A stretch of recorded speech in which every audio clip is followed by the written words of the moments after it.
free world. Yeah. My hitters be moving and shaking and stay out the streets. Yeah. Your hitters be hating, your hitters be looking so weak. Yeah. My hitters be moving and shaking and stay out the streets. Yeah. Your hitters be hating, your hitters be looking so. Snuff the shooter, snuff the looter, snuff the booster, snuff the money mover. Snuff the hater, snuff the player, snuff your hairline, tape up and shape up. Snuff the shooter, snuff the looter, snuff the Welcome to another Hail to the Culture podcast. I am your boy, Jerome Coleman. That's Young Rome 22 on Twitter. I am here with my man, Bryce. What up? And we are Hail to the Culture, man. It's going to be a good podcast today. Washington just got that dub over Superman, Cam Newton, this Sunday. We're going to jump right into it, man. Let's go ahead and jump into the first segment. That's the Hail to the Franchise, or State of the Franchise, State of the Culture. And we're just going to go through a quick recap of this game. So Cam Newton, who was undefeated against Washington at FedEx Field, came in, and Washington showed up big, man. We had a turnover on special teams. Very next play on offense, touchdown, Smith to Davis, like back in the 49er days. And then the Redskins proceeded to play some stout defense, getting 3 and outs on Cam. Josh Norman showed up in a big way this week, got 2 turnovers in the first half. I believe they were on back-to-back drives. Gruden stayed aggressive like we had been calling for. He went for it on a 4th down play. That drive turned into a touchdown. Basically, man, Washington got up to an early lead and never really looked back. Cam tried to lead his boys back, but that defense stood tall on that final drive and kept them out the end zone, man. So great day to be a Redskin fan. Great game to watch. Great game to enjoy. So, Bryce, why don't you break us off with your takeaways from that game, man? Oh, man, I definitely got a few. Like you said, it was definitely a great game as a Redskins fan, although it became a nail-biter, as our games usually do. But it was definitely a great game as a Redskins fan. I think you mentioned that Cam Newton is no longer perfect against the Redskins. That was big, man. That was really big because Cam's been in the league for some time now, and I want to say he was 6-0 against the Skins, and now he's 1-6. 4-0. 4-0. All right, excuse me. So now he's 1-4. So shout out to the Skins. Shout out to the Skins for that. We hadn't beat the Panthers since 2005, so that's pretty huge, man. Whenever teams had your number for that long, that's a problem. And luckily we were able to get that chip off our shoulder. So a couple of my takeaways. First, Josh Norman haunts his old team. As we know, we made the big deal for Josh Norman. When the Panthers seemingly were ready to rid of themselves of him, and for his first season with Washington, he definitely performed up to his All-Pro level. Early in his tenure with Washington, he performed to an All-Pro level. But it seemed that he was falling off, and after last week's game, him getting benched against the Saints for a rookie at that, a lot of chatter was going around Redskins Nation about is Josh Norman still the same guy? Well, guess what? The cerebral assassin showed up yesterday. That's what I asked for. Last week I asked Josh Norman to stop being Hollywood and go back to being the cerebral assassin, and clearly he was ready for that task. He got 2 turnovers against his old team. Keeping it moving, another takeaway I had is the Redskins stopped the run. I think we were both on edge about this, Rome, going into the game. How would the Redskins do against the top rushing attack in the league? And the Redskins fared pretty well. Cam Newton had 9 carries for 43 yards, but Christian McCaffrey only had 8 carries for 20 yards, a 2.5 average. And the way he's been ripping up the league, that was definitely something good to see because, Rome, I think you mentioned that he can run inside and outside the tackles when I spoke to you, and that was something that we were definitely impressed with. But the Skins were able to hold him at bay. And my final takeaway is Alex Smith taking some more shots. Don't get me wrong. His passing numbers, it may fool you when you see it's only right under 200 yards, not too many yards. But Alex Smith was willing to keep the defense honest by taking those shots, and it showed in the way our running game opened up. The Carolina Panthers defense had to account for the deep game just simply because Alex was willing to throw it out there. Any other takes on Miss Rome? What you got, man? Nah, man, I do want to piggyback off one of those takes, though, the stopping the run. Yeah, I believe on the last pod we mentioned McCaffrey was one of the most dangerous weapons that they had. I think we put him above Cam as a guy that we needed to stop. And, I mean, they did that, man. Like you said, he only had 20 yards on the ground, and he's normally a huge threat in the passing game.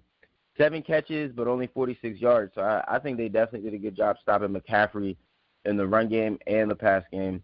And, yeah, man, Josh Norman. We're going to talk a lot about Josh today probably, just like we did. We talked a lot about him when he played bad. We're going to give him a lot of love for playing good. So the next part we're going to get into is the most impressed, most concerned with. I was definitely most impressed with Josh Norman. He took a ton of criticism today from last week from former teammates, from the media, from us, from fans all over. So Josh Norman showed up in a big way. You called it out, man. You said you need him to be a little less Hollywood and go back to the cerebral assassin. And sure enough, that's what we got.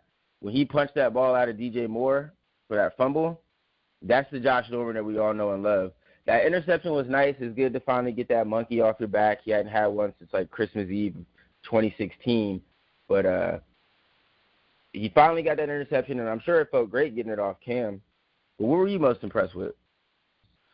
Oh, man, I'm going to be honest. I was impressed with a few things.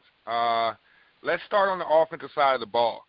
This is a guy that, Rome, I'm not going to hold any punches, man. You've been hard on recently, but rightfully so. So let's give him some shine. Shout out to Josh Doctson. Josh Doctson finally showed that he can be an NFL receiver. And not only that, he also showed he could be a wide receiver 1, in my opinion. Some of the catches he made where he had to position his body and shield the defender away, those are to me, those are Alshon Jeffrey-like catches. Those are, I can go to this guy, I can trust this guy, and even if he doesn't have the most space, I can trust this guy. I love seeing that from Alex going to Josh because that shows that maybe they've turned the corner in their development as a quarterback receiver duo, and hopefully going forward, we see a little more out of Josh. We see a little more out of Josh Doctson. I mean, don't get me wrong. It was 3 receptions for 20 yards, but 6 targets. I think that's the most targets he's had all season. And every catch was every catch he made was highly contested. So maybe, and don't get me wrong, Alex only had 163 yards. So when you got 6 of those targets, you were a guy he was looking for. And hopefully they keep continuing to call Josh Doctson's number. Outside of that, I was impressed with Alex. He played situational football, but it worked for us. It worked for us yesterday. And of course, Adrian Peterson. He's timeless, and it's hard not to be impressed with him when you see him hitting those edges and cutting up the field for 10 extra yards. Agreed, man. Alex Smith, I thought he was really impressive yesterday too.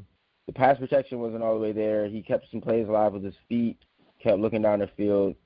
But that's going to lead me to what I'm most concerned with also. I was impressed with Alex, but I'm most concerned with the overall passing game. The passing game didn't look too sharp. Like you said, they did try to get Doctson the ball more, and I did like that. But him only ending with 20 yards, we need a little bit more production. Paul Richardson did his thing a little bit too. He had that touchdown catch, but still just 3 for 31. Vernon Davis was hot on the first 2 drives really, but that was about it. The thing I'm also concerned about really with the passing game, the 2 things I would say I'm most concerned about with the passing game is the pass protection. Tony Bergstrom has looked great in the run game, terrible in the pass game. And Jordan Reed and Alex Smith. I'm still waiting for Jordan Reed to have a monster game. Jordan Reed has been solid. He's been solid. Him and Smith have had a decent connection. I need them to be on the level that him and Davis are on. Because Jordan Reed, as good as Vernon Davis is, Jordan Reed is a younger version of that right now. So if we can get Jordan Reed and Alex Smith clicking, and Jordan Reed, because he got 9 targets yesterday. So that's what we wanted. But 5 catches for 36 yards, I'd like to see a little bit more production out the passing game. And like you mentioned, Alex Smith only had 163 total yards. So the passing game is somewhat of a concern. The Panthers aren't like a high-flying team, so it's a little bit easier to get away with that. But what were you most concerned with, man? Because I really am concerned about that passing game. We're going to play some high-flying offenses. Yeah, I mean, we are. And that passing game is going to have to come around. But, hopefully it comes around. And I'm not too worried about it in the victory, but at the same time, it's always something to be concerned with. The thing I'm most concerned with is, to me, the Redskins continue to be a tale of 2 teams. We're a first-half team and we're a second-half team. In our wins, we come out firing in the first half, and in the second half, I don't want to say we lose fire, but it's almost as if we take our foot off the gas pedal. In this game, it was a win. So I would, I guess I'm picking hairs to keep harping on these things. But to me, the offense has got to be better in the second half.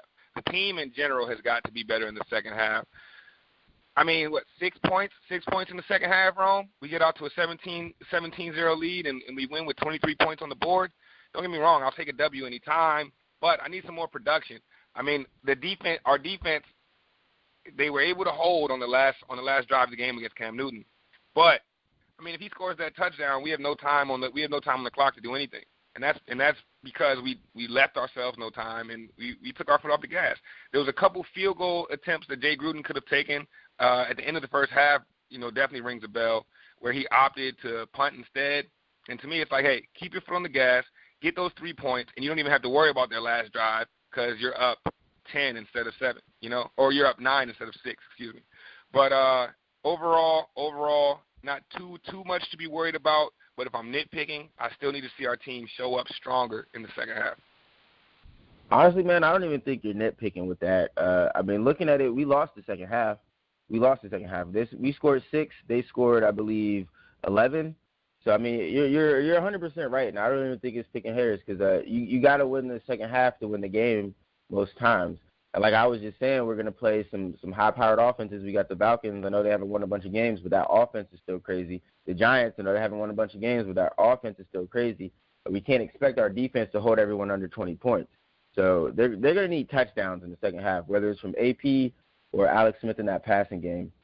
But, looking a little bit ahead, man. What's next for the team? We got Dallas coming up, and then the Giants. So what do you think the state of the team is going to be here in the next couple of weeks? Well, let's dive into it. Because Dallas is definitely giving us some material to talk about after their victory over Jacksonville, which was definitely very impressive. Well, I think over these next couple of weeks, it just really comes down to which Redskins team do we see. Obviously, a big problem for Jay Gruden's Redskins has been stringing wins together. They're known to get a win, and then they're known to get a terrible loss and then bounce back with another strong win, as they've done these last 3 weeks. Now, the question is, can we string 2 wins together against a Dallas Cowboys team who is solid at best? I mean, we've seen the Cowboys get exposed this year. Despite their win over the Jaguars, it's not a team I'm, quote unquote, worried about. And the question will be, can the Redskins come out and take care of business and be the team in the first half, same team in the first half and in the second half against the Cowboys? It's not going to be an easy task, especially the way they're rolling now. But I think the Redskins should be able to take down the Cowboys next week. What do you think, Rome? Yeah, man. We mentioned on the last pod that this game wasn't necessarily a must-win, but if we lost this game, the next 2 games would be a must-win. Well, I'm going to go ahead and say it now. Even though we beat the Panthers, this game against Dallas at home is a must-win. This is the kind of game the Redskins typically blow. This is the kind of game where you take that next step and you say, hey, NFL, you put the NFL on notice. You say, we're not just first place in the NFC East by half a game because we got an early bye week. This is where you stamp your mark and say, we're first place in the NFC East because we're going to beat the other NFC East teams and we got the better record. This is a statement game, in my opinion. The next 2 games are statement games, in my opinion. But, yeah, we got to beat Dallas. We absolutely have to beat Dallas. Jay Gruden was 1-5 in the division last year. There's no excuses for that this year. We got to beat Dallas. That's where I'm going moving forward. We'll have a whole nother pod, and I'll dive more into that when we do that one before the Dallas game. But we got to beat Dallas. Yeah, no, I'm right with you, man. Dallas week is always important for these Skins and for our area in general.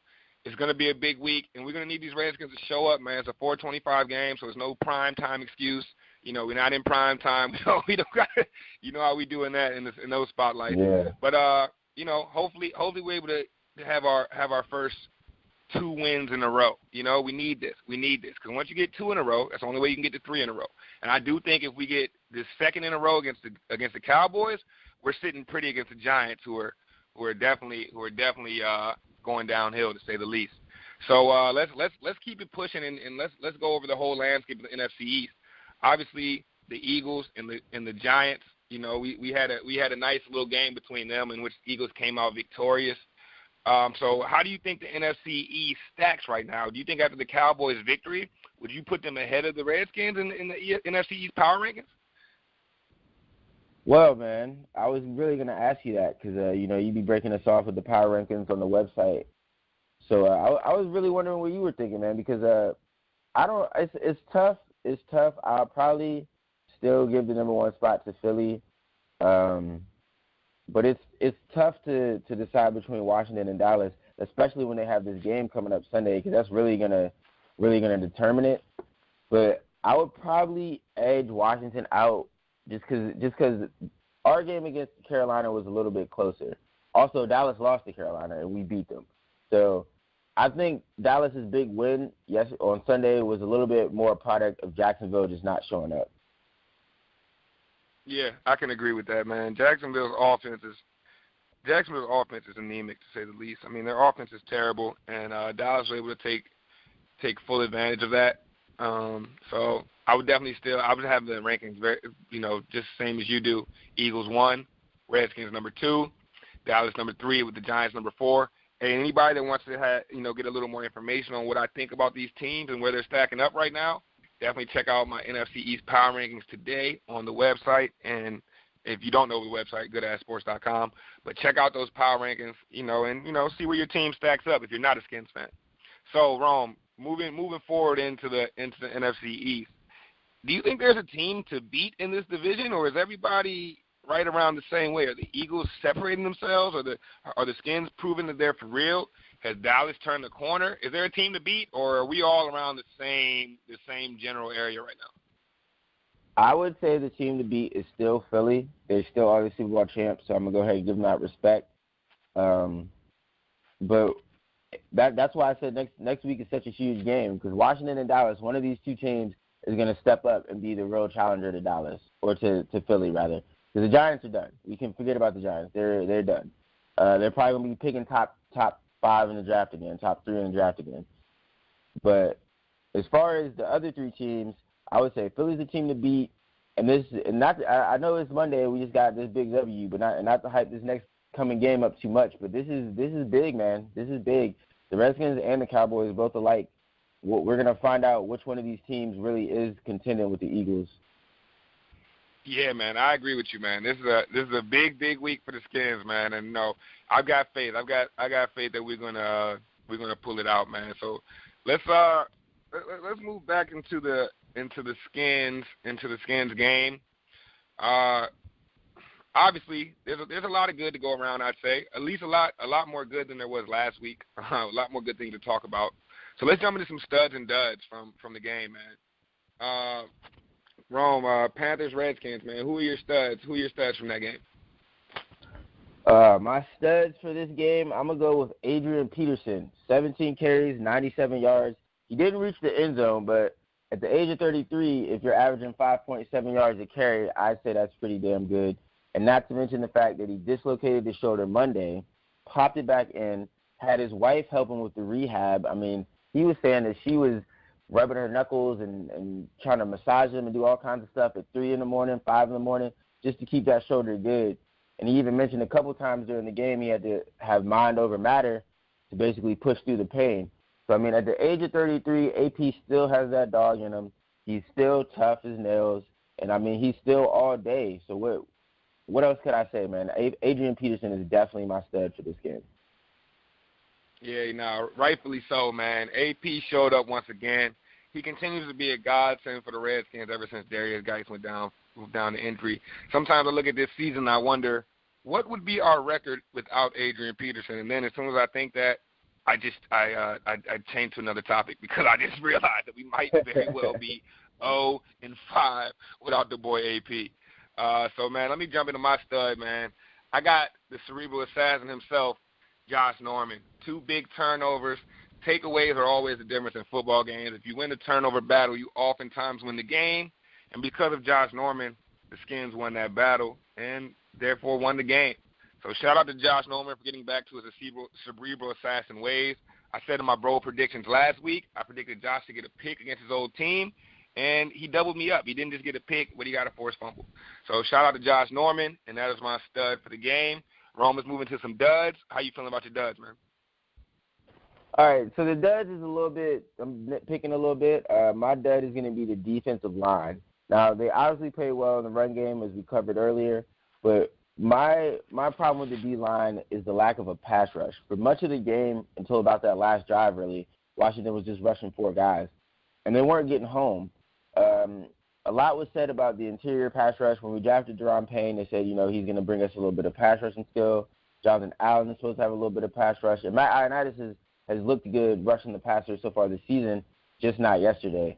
So part of the reason I think the Panthers were able to storm back the way they did was the lack of pressure. Cam looked way too comfortable back there in the pocket. And moving forward, if they're not going to blitz, they're going to keep people in coverage. We're going to need more out of those 4 guys, and not just the interior guys. You want to talk about the outside guys a little bit? Yeah, man, definitely, because my duds fall directly on the outside guys. Ryan Kerrigan, Preston Smith continue to disappoint. And I do agree with you. The interior needs to get a little more push too. I spared them because of them stopping the run. I tried to spare them a little bit, but their push was mediocre as well. But from the outside, man, Kerrigan's getting the big bucks. That's our defensive superstar. That's usually our best defender on our team, and we need that guy to step up. We need more sacks. We can't just have 1 sack from Ryan Kerrigan. And Preston Smith, contract year, he's done absolutely nothing. Let's be honest. Yesterday, my biggest problem with Preston is if you got a stat for getting close, they had a stat that was got close to a sack. Oh, Preston might already have 5 of those. He gets close to a sack all the time, but it's time to close the deal, man. Get that tenacity up and close the deal on some of these sacks. There's no reason that you should look at the Redskins stats, look at the sack stats, and the only sack comes from a defensive back in DJ Swearinger. That's unacceptable, and I understand you're going against Cam Newton, one of the best quarterbacks in getting out of the pocket and knowing when to flood outside the pocket, but it's still unacceptable, man. Got to have more than 1 sack, and your only sack should never come from a defensive back. Agreed with that one, man. We definitely got to get some pressure from those linemen. All right, so let's go ahead and jump into around the league real quick. Last time on the pod, you talked about the best teams in the NFC and the AFC. Bryce, you said the best team in the NFC was the Rams, and I said I was rocking with the Saints. So my question today is, are you still rocking with the Rams? Yes, I am. Let me tell you why I'm rocking with the Rams. The reason I'm going with the Rams is because over this weekend, there was a terrible storm in Denver, terrible snowstorm. The temperature dropped to under 20 degrees at some moments. Around game time, it was about 26 degrees. As we all know about the Rams, they hail from L.A., Los Angeles, where it's always 85 and above and sunny. But you couldn't tell the way that team came out with grit on Sunday. What did they do? They put in the belly of the best running back in the league, in my opinion right now, Todd Gurley, and he had a career day, and they showed why when they get rolling, they're tough to stop. The elements can't stop them. Your defense can't stop them. And if you do shut down their passing game, they're giving it to Gurley all day. And if you shut down Gurley, they'll do the opposite with those great slot receivers. I've been very impressed with the L.A. Rams, and I'm only more impressed seeing the way they went out in 26-degree weather and handled the Denver Broncos. Definitely going to be sticking with the Rams in the NFC. How about you, How about you with the Saints? Well, the Saints were on a bye last week, so I don't have anything to really talk about as far as the Saints. But I was super impressed with the Rams, too. I think it's going to come down to the Saints and the Rams, man. I got to look at their schedules and see if they play, but that could be the NFC Championship.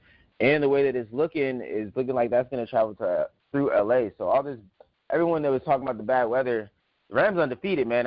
They ain't going to be going in those snowy places come playoff time the way they're looking. So might be a sunny 85-degree playoff for the Rams. Well, let's go ahead and jump into the AFC real quick. We both had the Pats. We both had the Patriots, and rightfully so. Looking at them play the Chiefs last night, though, are you leaning towards the Chiefs a little bit now? Because the Chiefs almost had that game. Yeah, I mean, the Chiefs almost had that game, and they definitely showed how explosive they are, but that's not something we didn't already know. We knew how explosive the Chiefs were. My biggest question is situationally, can you guys break down the other team? Can you guys waste out the clock? Can you guys make sure that Tom Brady doesn't get another shot? And the Chiefs for all their explosiveness, they weren't able to do that. I mean, they're throwing 80-yard bombs to Tyreek Hill, but those things happen in less than 10 seconds. And every time you do that, you're just leaving more time on the clock for Tom Brady. So last night, to me, proved that the Patriots are still the best team in the AFC and quite possibly the entire NFL, even despite their record. You can never count out the Patriots, and they proved that against the Chiefs, man. Like, Tom Brady doing Tom Brady things. That's all I can say about that. That was just Tom Brady doing Tom Brady things. And Patrick Mahomes, still too young of a quarterback to have the wherewithal to know what that clock is, know what that clock says. You gotta be aware of that clock, and Tom Brady is at all times, and that's a part of the reason why the Pats are just the cream of the crop of the NFL. Yeah, all I really got to say about that game is Brady was quoted after the game saying that he hoped that they had a quick score so that he could get the ball back, and then they proceeded to throw a 75-yard bomb, and Brady got the ball back and win the game. So, I mean, hey, it's chess, not checkers, man. It's chess, not checkers. So let's go ahead and jump into the greatest Redskins countdown, man, to wrap this thing up. So just for everyone who doesn't know, I'm sure the listeners that have been listening, you guys are keeping up with this. Our greatest Redskin countdown is our personal favorite Redskins throughout the years. Not necessarily the greatest Redskin players statistically or won a championship or anything, but just our personal favorite players that we may have gotten an autograph from or met sometime or did something for a family member, anything like that. It could be a coach as well. So I'm going to go ahead and kick us off. I'm going to kick us off with one of my favorite quarterbacks of my lifetime as a Washington Redskins. Certainly not the best quarterback, but I'm going to go ahead and rock with Jason Campbell. And the reason I'm picking Mr. Campbell is because, for me, he represents a time where the Redskins were actually contenders. Maybe not Super Bowl contenders, but we were actually competing for the playoffs year in and year out. When Coach Gibbs came back, he drafted Campbell 25th in the first round. It was a little bit of a controversial pick. Some people weren't sure if he deserved to go in the first round. But sure enough, under Gibbs, man, Campbell looked pretty good. The team looked pretty good under Gibbs. And then, the whole Sean Taylor thing happened and all that, and we got Jim Zorn. But even for half a season under Zorn, Campbell still looked pretty good. And I just have good memories from those days with Campbell and Portis and Santana and all that. But for me, Jason Campbell just represents a good era in Washington Redskins history, or at least recent history. So who you got for your guy today? I think a lot of the fans are gonna like where you're going. Yeah, man. Before I hop in with mine, man, I gotta do a little lamenting on Jason Campbell because that was definitely my guy too, man. Every time I think about Campbell, I can never get his release out of my head, man. He had that loop and release, but when he let that ball go, it had so much zip on it, man. Like his deep ball was great, man. Honestly, and to me, I always felt like it would have been nice if we could have kept Jason Campbell around a little bit longer. But number 17 will always definitely hold a spot in my heart as a Redskins fan because as a young guy growing up, man, he was all we had. And he was definitely someone good to look up to. He was definitely a role model for the city. So moving to my greatest Redskins countdown for the day. Before we go on, though, I do have one knock on Jason Campbell. My wife has always had a crush on that man, and that's my one thing I don't like about him. I don't know why she's got a crush on that man, but whatever. Anyway, go ahead. Yeah, man. So I'm going to go one number lower than 17, and anybody remembers the number 16, you remember one of my favorite all-time Redskins, Brandon Banks. So, man. Brandon Banks, man, I remember when he first got his shot, I want to say it was a Shanahan era, because, Shanahan was always willing to think outside the box. And I remember when this guy first came on, training camp, trying out for the team, and he was getting those returns, and I'm looking at it like, yo, and this is around the era of, like, Dante Hall had just finished thriving. Devin Hester was still one of the best returnmen in the league. And this was that era of football where everybody wanted that explosive return guy, and it seemed like the Skins had finally got it. And I'm talking about, man, you look at this guy, couldn't have been any more than 5'7", no more than 160 pounds. Like, any kid watching the game could just feel like that was them. That could be them, no matter how big or small they were, or no matter what their path was. Like, they could make it looking at Brandon Banks. And like, yeah, man, dude was just so much inspiration at a time where I felt like, as a young athlete, I needed it. And man, yeah, shout out to Brandon Banks, man. Every time he touched the ball, it felt like it could go to the house. And even when they started getting him a little involved on offense, I like to see that too. on the end arounds and little bubble screens they would do for him. So definitely Brandon Banks, man, that was my guy. And shout out to Mike Shanahan for giving a smaller guy, an undersized guy, a chance to the extent that he gave Brandon Banks a chance. Yeah, man, Brandon Banks took that chance and literally ran with it, man. He was definitely one of the most exciting players, probably just in general. Like, anytime he touched the ball, it was a chance to go for 6. So that's a good one, man. I'm sure a lot of the fans will agree with you on that. Hey, if you guys want to reach out to us on the Twitter, on our Twitter page, and let us know some of your favorite Redskins of all time, be sure to do that. Bryce, you got any final thoughts before we get out of here? Oh, yeah, man. I got a few final thoughts, man. Shout out to the Redskins for making sure my week wasn't as miserable as the weather outside currently is because, you know, I wasn't sure what to think. I really wasn't sure what to think. I had the Skins winning, but, man, I was on the fence just a little bit, and our team pulled it out, man. It feels good. It feels good. It feels good to finally get that Cam Newton monkey off of our back. We head into the Dallas week with some confidence, and let's just hope we can start stringing some wins together. It's going to be a big week for Redskins Nation. Man, let's get it. Let's get it, man. Hail to the Redskins. Yeah, my final thought, man, I'm going to just leave it at this. We want Dallas. Yeah, we do. We do. And I think we're finally ready. I think right now, man, after this win, I think we're ready. Let's get it. I hope. At least I hope. Hey, so everybody listening, man, thank you guys for tuning in. Thank you guys for tuning in. Once again, we are Hail to the Culture, a Washington Redskins podcast. Me and Rome coming at you guys every week, sometimes twice a week, sometimes 3 times a week. Hey, sometimes even 4 if there's some breaking Redskins news. We got you guys covered. Stick with us. We'll stick with you guys. Hail to the culture. Good-ass sports. Sports for the culture. We out. Free world. My hitters be moving and shaking to stay out the streets. Your hitters be hating, your hitters be looking so weak. My hitters be moving and shaking to stay out the streets. Your hitters be hating, your hitters be looking so. Snuff the shooter, snuff the looter, snuff the booster, snuff the money mover. Snuff the hater, snuff the player, snuff your hairline, tape up and shape up.